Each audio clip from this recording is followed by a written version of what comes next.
What is the great work of our time? For me, it is to retell our current story so that it makes sense again, so that people can remember what is true. Though it's not clear from what we see in the news, we live in a nested world where things work together so that everyone has what they need.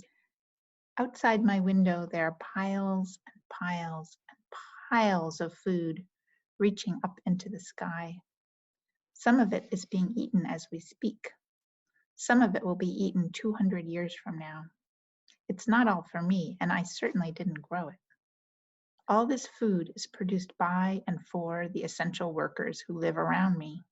Plants, animals, fungi, microbes. There are even essential workers right in my belly I need to feed if I want to be healthy. Here in my yard, there are thousands of ventilators pumping oxygen into the air, along with airborne antiviral medicines in the form of volatile oils. The healers whose long arms hold these ventilators up in the light speak to us saying, breathe, breathe, breathe, because our out-breath, our CO2, is their in-breath. We are made of air and water that plants transformed into food for all of creation. We are made of the sky itself. Plants aren't just taking in CO2 and pumping out oxygen. Every blade of grass, every tree is pumping out water vapor to cool themselves and me and you and your dog, and to bring it all back again as clouds and rain.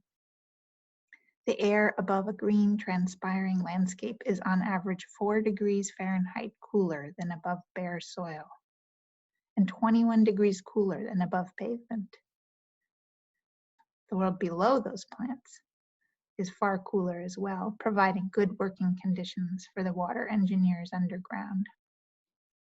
Water engineers are everywhere, directing flows of water for flood control, drought resilience, and wildfire prevention. Some are visible building dams. Most are invisible, building and repairing the underground infrastructure that makes life on land possible. The huge soil plant mycelial sponge that soaks up rainwater and filters it and stores it for later use. My home is also surrounded by garbage collectors and an entire recycling industry working hard to turn things back into reusable components. Without these workers, the entire surface of the earth would be stacked miles high with dead animals and plants. We will all die someday and be put back to use to start growing the world all over again. But while you and I are each in a unique body that we are given for one lifetime, never repeated, what will our work be going forward? Let's tell a truer story about life on Earth and who's really providing those goods and services. Let's make invisible work visible and give workers everywhere a voice. We all can be fed. We all can have clean air, clean water to drink, a safe place to call home, and medicines all around us to prevent the illnesses that evolve right along with us. For this reality to unfold, we first must sing the praises of every essential worker, human and otherwise.